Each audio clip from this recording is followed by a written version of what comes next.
First contact gone wrong. The Valraxian High Council chamber resembled a cathedral built by beings who had never seen Earth's religious architecture, but somehow arrived at the same conclusion about what inspired awe. Massive crystalline pillars stretched toward a ceiling that shimmered with bioluminescent patterns, while floating platforms carried various alien dignitaries in a complex orbital dance that presumably denoted their political status. Ambassador Sarah Chen stood at the center of it all, maintaining perfect diplomatic composure despite the growing urge to roll her eyes. The Valraxians, with their iridescent scales and multiple sets of compound eyes, were putting on quite a show of outrage over humanity's latest transgression.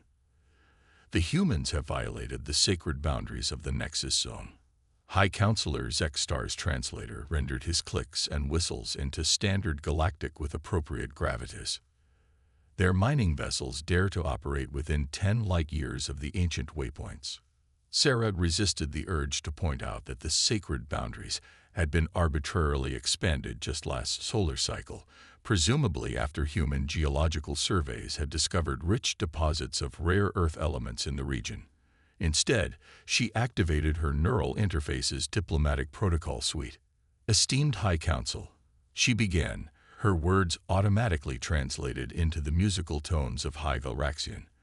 "Humanity respectfully maintains that our operations fall well within the guidelines established by the Galactic Concordat of 2789. A ripple of color-changing scales swept through the assembled Valraxians, their equivalent of muttering under their breath. Sarah's neural interface helpfully tagged it as an expression of collective dismissal. "The Concordat," third speaker Vreltex chittered, his upper eye stalk swiveling in what Sarah's cultural training identified as contempt, "was written before your species had mastered basic fusion technology. Perhaps its nuances escape your limited understanding." Sarah's smile didn't waver, but her neural interface registered a slight spike in her blood pressure. 6 months of diplomatic missions to the Valraxian Empire had taught her that their species combined bureaucratic obstinacy with biological superiority complex in a way that made ancient Earth's worst autocracies look humble. "Our understanding," she replied smoothly, "includes the 17 amendments, 22 clarifying protocols, and the recent Arcturus addendum. With a council like me to cite the relevant passages." She could too. Her neural interface had perfect recall of every document ever signed between humanity and the wider galactic community. The Valraxians knew this. They'd developed the neural interface technology after all, though they were probably regretting how quickly humans had adapted to and improved upon it. High Counselor Zextar's scales shifted to a deep purple, frustration, with undertones of embarrassment. "The letter of the law is not at issue here, Ambassador. It is the spirit that concerns us. Humanity's rapid expansion and creative interpretation of technological guidelines has disturbed the harmony of the galactic community." Translation: They were angry that humanity had taken their generously shared basic technology and developed it in ways they hadn't anticipated.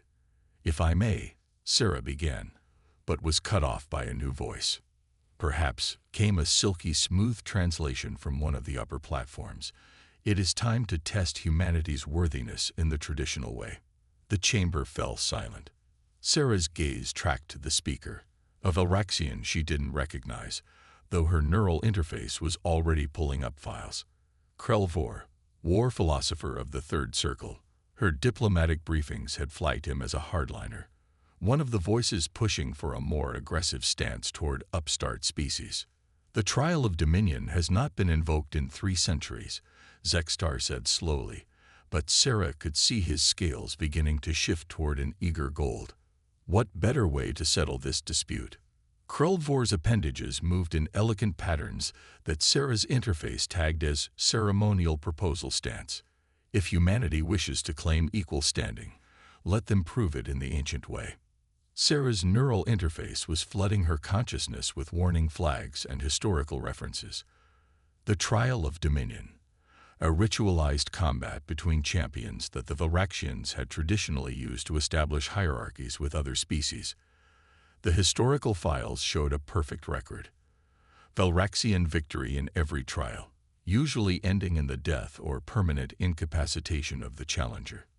She had about 30 seconds to make a decision that could affect the future of human-Valraxian relations for generations.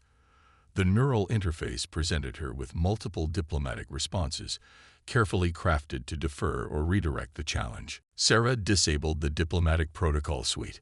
"Humanity accepts the trial," she declared, her voice carrying clearly through the chamber. The Valraxian equivalent of gasp rippled through the assembly.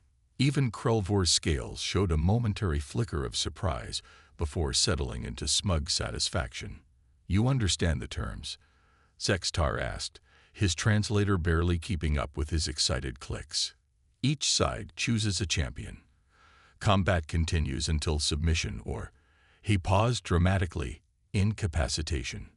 "Perfectly," Sarah replied. She could practically feel the amusement radiating from the assembled aliens.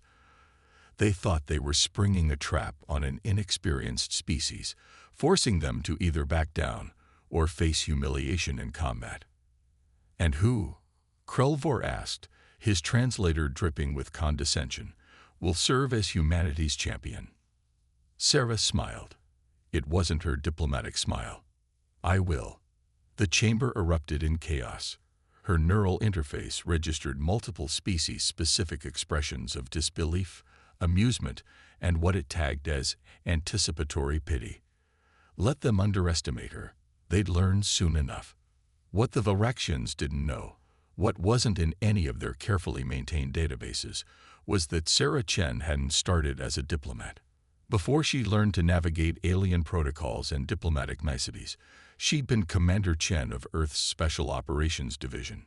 More specifically, she'd been part of the classified program that studied and developed countermeasures for every known alien combat form. As the council chambers dissolved into arguments about proper trial protocols, Sarah began composing a message to Earth Command. They were going to love this. After all, they'd been looking for a way to show the galaxy that humanity wasn't just going to play by the old rules. The Valraxians had just given them the perfect opportunity. The chosen champion. The preparation chamber beneath the Valraxian arena complex looked like a cross between a medical bay and a torture chamber. Sarah Chen stood in the center of the room, examining the array of enhancement options displayed on floating holographic panels while her neural interface provided increasingly concerned analysis of their effects. "You must choose something," chittered Dr. Ixlara, the Valraxian medical supervisor. Her scales flickered between professional concern and what Sarah's interface tagged as suppressed excitement. "No species has ever faced a war form without biochemical augmentation." Sarah continued her basic stretching routine, deliberately ignoring the wall-sized display showing her opponent's preparation. The Valraxian champion, war philosopher Krelvor, was currently suspended in a biotransformation chamber, his body being rebuilt into what their species considered the pinnacle of combat evolution. "I appreciate the offer," Sarah replied diplomatically, "but I'll stick with standard human biology for this one." The medical supervisor's eye stalks writhed in what appeared to be genuine distress. "The warform's capabilities are beyond anything your species has encountered. The chemical composition of their defensive secretions alone has been thoroughly documented by our xenobiologists," Sarah finished. She didn't mention that she personally helped develop countermeasures for most of them during her time in special operations. The chamber's main display switched to a live feed of Krelvor's transformation. His already impressive Valraxian form was swelling, iridescent scales hardening into biological armor, while new limbs budded and grew with disturbing speed. The process looked painful, but Sarah knew war forms were engineered to experience combat-useful emotions only: rage, triumph, and predatory satisfaction. Her neural interface pinged with an incoming transmission from Earth Command. The message was brief. "Operation Humble approved. All contingencies in place. Show them what humanity can do." Sarah allowed herself a small smile. The Valraxians, for all their biological advantages and technological superiority, had made the same mistake as so many others throughout human history. They'd confused technological advancement with actual combat effectiveness. Her thoughts were interrupted by the arrival of Ambassador Trenlock, her usual diplomatic counterpart. His scales were cycling through patterns of political concern and personal worry. "There are still ways to resolve this diplomatically," he said without preamble. "A formal acknowledgement of Valraxian sovereignty over the Nexus Zone, perhaps some trade concessions." "Worried about me, Trenlock?" Sarah asked, continuing her warm-up routine. "Worried about the diplomatic fallout when our champion kills yours," he replied bluntly. "Whatever enhancements you're concealing, whatever strategic advantage you think you have, it won't be enough. The war form is designed to be unstoppable." Sarah paused her exercises, studying her counterpart. In 6 months of diplomatic work, she'd come to respect Trenlock's intelligence and relative open-mindedness. Perhaps it was time for a little education. "Tell me, Ambassador," she said carefully, "in all your species' history of trial by combat, how many of your opponents were from predator species?" Trenlock's scales flickered in confusion. "None, of course. The herbivorous species of the galaxy developed intelligence first, created the foundations of civilization. The few predator species we've encountered were too aggressive, too primitive for proper diplomatic relations." Sarah nodded. "And in all those trials, how many of your opponents came from death worlds?" "Death worlds." Trenlock's translator seemed to struggle with the concept. "Planets that actively try to kill their inhabitants," Sarah clarified. "High gravity, extreme temperatures, aggressive fauna, toxic atmosphere. Environments that force their native species to adapt or die. Such planets are uninhabitable," Trenlock dismissed. "No intelligent species could evolve in."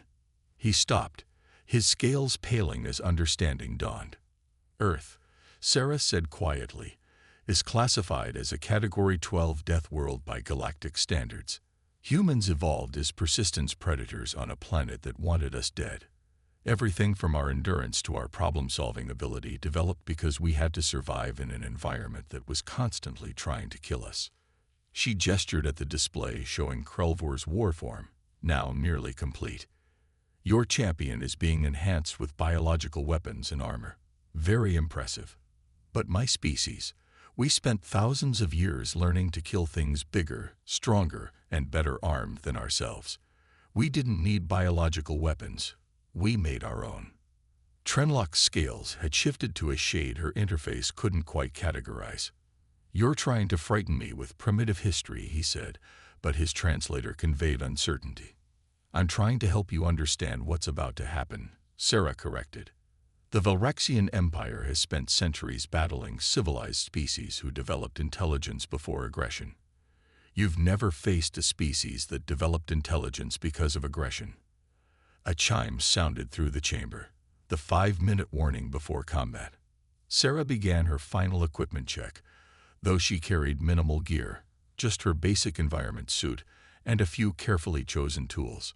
"It's not too late," Trenlock said, making a final attempt. "The political consequences will be exactly what both our species need," Sarah finished. "Sometimes the best diplomacy requires a demonstration." The final warning chimes sounded. Above them, she could hear the crowd gathering in the arena. Her neural interface was picking up betting odds, 1,000 to 1 against the human champion. "Trenlock," she called as the ambassador turned to leave. "You might want to place a bet on the human. I'd hate for you to miss out on a good investment opportunity." As the preparation chamber's doors slid open, Sarah activated a specific neural interface protocol, one that didn't come from Valraxian technology. Earth Command had developed it specifically for situations like this, though they'd never had a chance to field test it. The protocol's name was simple: Rage Combat Enhancement. It was time to show the galaxy's oldest civilization why humanity's survival instincts had made them the apex predators of a death world. Trial by combat. The Valraxian arena was a masterpiece of bioengineered architecture. Living crystal walls pulsed with bioluminescent patterns, while floating platforms carried spectators of various species in tiered formations. The arena floor itself was composed of responsive smart matter, capable of adapting to any combat style. Sarah Chen stood at her designated entry point, watching as her opponent emerged from the opposite gate. The gathered crowd fell silent as Krelvor's warform stepped into the light. If the transformation had looked impressive on the preparation chamber's displays, it was nothing compared to the reality. The warform stood nearly 15 feet tall, its iridescent armor gleaming under the arena's lights. Multiple limbs ended in what appeared to be both natural weapons and integrated biotechnology. The creature's head retained some resemblance to Krelvor's original form, but the eyes had multiplied and now glowed with an unnatural intelligence. "Final combat protocols are now in effect," announced the arena's eye. "All enhancement technologies are locked. Combat will proceed until submission or incapacitation." Sarah's neural interface was cataloging every detail of the warform, comparing it to known specifications and highlighting potential weaknesses. The Rage Combat Enhancement Protocol hummed in the background of her consciousness, ready to activate. The warform moved first, covering the distance between them with shocking speed for something its size. The warform's attacks were becoming increasingly erratic. Its biological weapons discharged in random patterns, but Sarah was already moving before each attack, her enhanced combat awareness predicting the patterns. "Humans," she continued, her voice steady despite the intense combat. "We did it the other way around. We had to master combat just to survive our own world. Everything else, technology, civilization, diplomacy, that came later." A desperate strike from the warform left it overextended. Sarah seized the opportunity, executing a complex series of attacks that her neural interface had calculated would overload the creature's defensive capabilities. The sound of cracking armor grew louder. The warform's movements became increasingly desperate as more and more of its biological weapons failed under precisely targeted strikes. "This is impossible," it roared, but the translator rendered the tone as something closer to fear. "We are the apex predators of the galaxy." Sarah's next strike brought the massive creature to its knees. "No," she corrected, standing over her fallen opponent. "You're what happens when apex herbivores decide to play at being predators. There's a difference." The arena had fallen completely silent. Every spectator, from the highest-ranked Valraxian to the newest diplomatic aide, watched in stunned disbelief as the human champion systematically dismantled their supposedly invincible warrior. "Submit," Sarah offered, showing mercy that she knew would shock them even more than her victory. "There's no shame in recognizing when you're outmatched." For a moment, she thought the warform would refuse, would force her to demonstrate just how thoroughly she could incapacitate it. Then, slowly, its remaining functional limbs moved into the formal position of surrender. "The human champion is victorious," the arena AI announced, its neutral tone a stark contrast to the chaos erupting in the spectator areas. "The trial of dominion is concluded." Sarah's neural interface was already cataloging the diplomatic implications, the shifting power dynamics, the countless ways this victory would reshape human-Valraxian relations.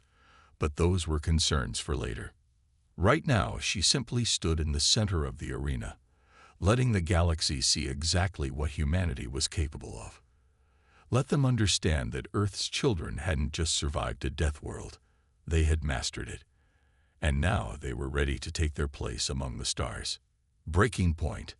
The aftermath chamber hummed with medical equipment and nervous energy. Sarah Chen sat calmly on an examination platform, while Valraxian medical staff hovered around her, their scales cycling through patterns of professional concern and barely concealed fascination. "Remarkable," Dr. Ixlera muttered, examining readouts from various bioscanners. "Your body shows signs of extreme stress adaptation, yet your vital systems are already normalizing. No chemical enhancement signatures, no synthetic augmentation. Just standard human biology," Sarah confirmed, watching as another medical team worked on stabilizing Krelfor. The warform had reverted to his original shape, though the process looked far more painful than the initial transformation. Her neural interface pinged with multiple incoming diplomatic requests. The victory had sent shockwaves through the Valraxian political structure, and every faction wanted to be the first to re-establish dialogue with humanity's representative. A commotion at the chamber's entrance drew her attention. High Counselor Zextar entered, flanked by security drones and looking distinctly uncomfortable. "Ambassador Chen," he began, his scales shifting through formal patterns of acknowledgement. "The Council requests your presence for an emergency session." Sarah raised an eyebrow. "I believe protocol requires a rest period after trial combat." "This cannot wait," Zextar insisted. His translator conveyed undertones of urgency that his biological signals confirmed. "There are matters that must be addressed immediately." Sarah's neural interface flashed a warning. Something wasn't right. The Valraxian leader's stress patterns indicated more than just political concern. "Very well," she agreed, standing despite the medical staff's protests. "Lead the way." The corridors of the Valraxian High Council complex were unusually empty as they made their way to the chamber.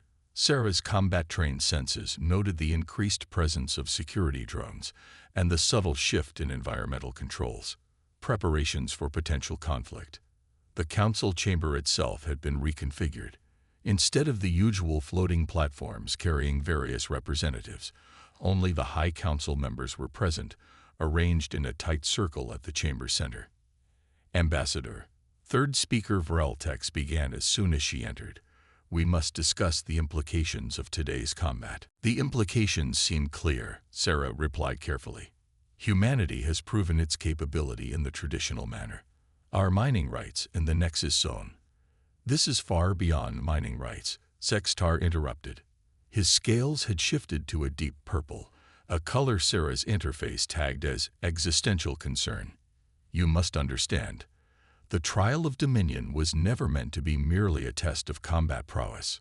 Sarah's neural interface was processing massive amounts of data, correlating historical records with current biological readings from the assembled council members. A pattern was emerging, one that confirmed suspicions Earth Command had held for years. "The trial," she said slowly, "was a way to identify potential threats to Valraxian dominance." The chamber fell silent. Then Vreltex spoke, his translator barely keeping up with his agitated clicks.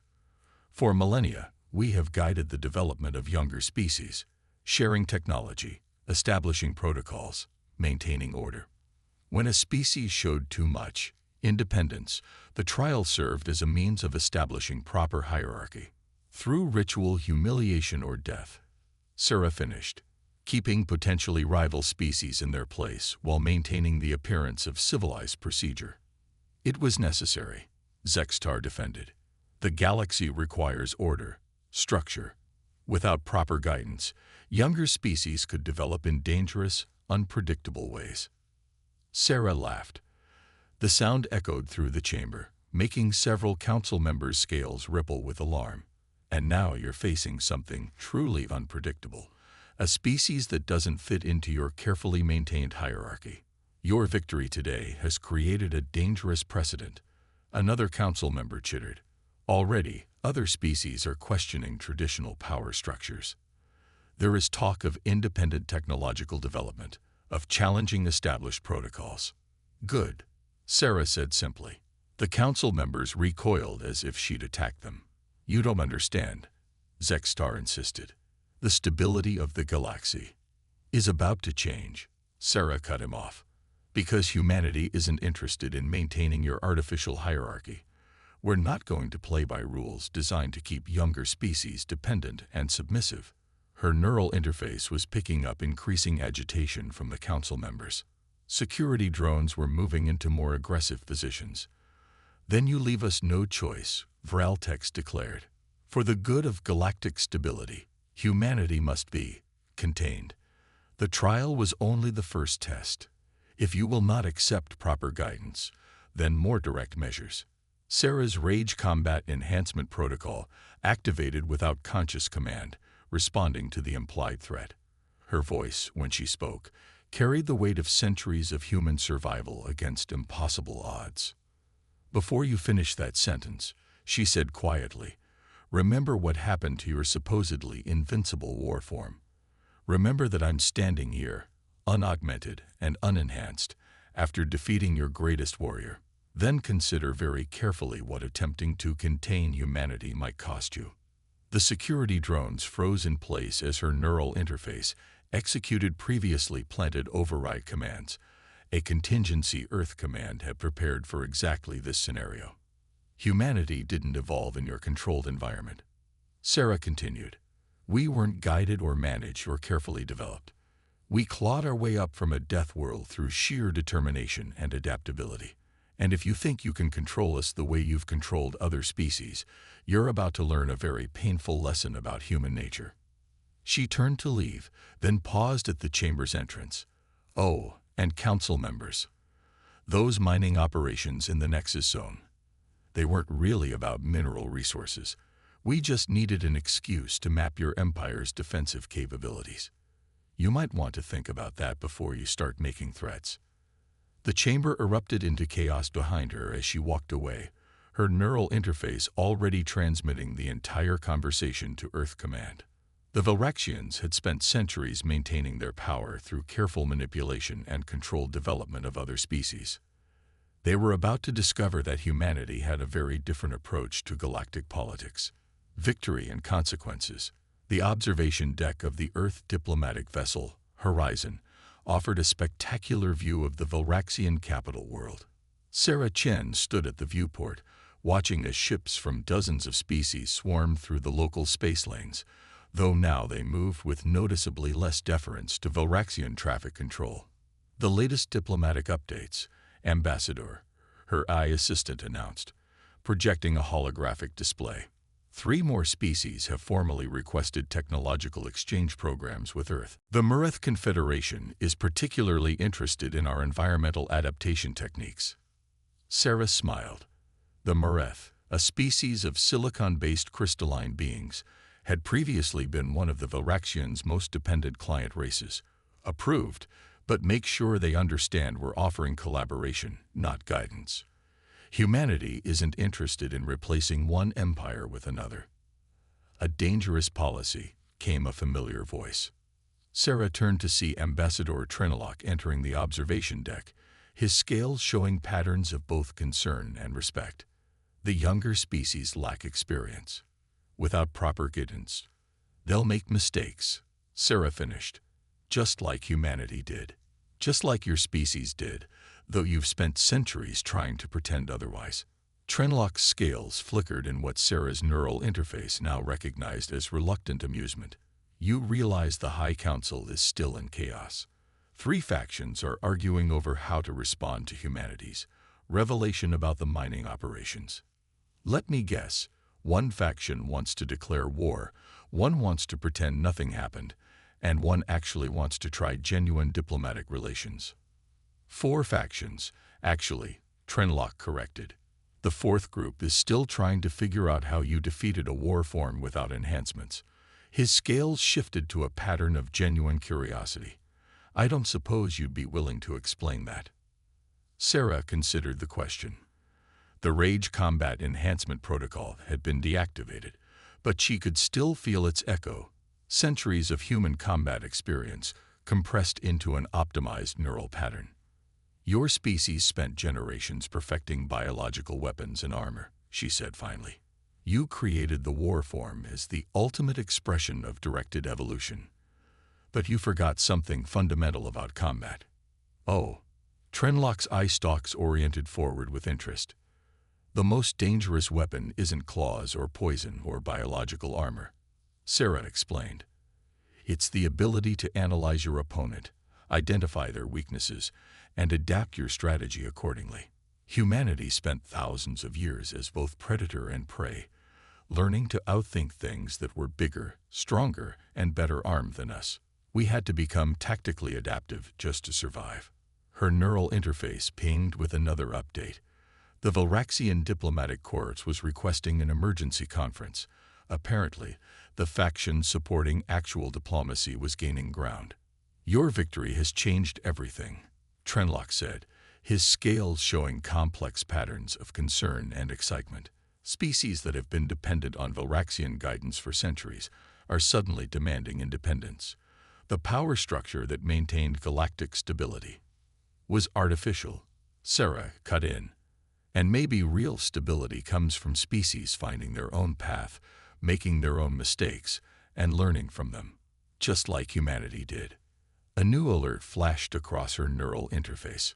Earth Command had approved the release of certain technological innovations, ones that humanity had developed by improving upon basic Vilraxian designs. "Tell the High Council I'll attend their emergency conference," Sarah decided, "and inform them that humanity is prepared to share some of our technological developments as equals, not supervisors." Trenlock's scales shifted through several patterns rapidly. "You would share advanced technology with the species that just try to contain you. Humanity didn't get where we are by holding grudges," Sarah explained. "We got here by adapting, by learning from every experience, even bad ones, and by recognizing potential allies even in former adversaries." She turned back to the viewport, watching as a group of ships from one of the younger species practiced new flight patterns, no longer constrained by traditional Vilraxian traffic laws. "The galaxy is changing," she continued. "The old hierarchies are breaking down. Species that were kept dependent are discovering their own strength. The question isn't whether this change will happen. It's whether the Vilraxian Empire will adapt and be part of the new order, or cling to the old ways and be left behind." Her neural interface displayed the latest statistics. 7 species had already adopted modified versions of human educational systems, focusing on innovation rather than rote learning. 12 more had requested joint research projects. Even some Vilraxian colonies were quietly asking about human governmental models. "It won't be easy," Trenlock observed. "Many of our people still believe in the old ways." "Change never is," Sarah agreed. "But that's something humanity knows a lot about. We've spent our entire history adapting to new challenges, overcoming impossible odds, and turning potential enemies into allies." She smiled. "Maybe that's something we can teach the galaxy's oldest civilization." A final alert scrolled across her neural interface. The Vilraxian High Council had just approved a preliminary framework for equal technological exchange with Earth. The vote had been close, but it had passed. "Looks like some of your people are already learning," Sarah noted. Trenlock's scales showed a pattern she'd never seen before, something her neural interface tagged as hopeful uncertainty. "Perhaps," he said carefully, "it's time for the teachers to become students again." Sarah nodded, watching as more ships joined the improvised flight patterns of the younger species. The galaxy was changing, breaking freed from millennia of careful control and artificial constraints. It would be chaotic, difficult, and sometimes dangerous. But humanity knew all about surviving chaos and danger. They'd evolved on a death world, after all. And now they would help guide the galaxy not through control or dominance, but through something far more powerful, the shared experience of overcoming challenges and growing stronger in the process. The age of Vilraxian dominance was over. The age of collaboration and innovation was just beginning. And humanity, with its unique history of adaptation and survival, would help show the way forward. Not bad, Sarah thought, for a species that everyone had underestimated. Not bad at all.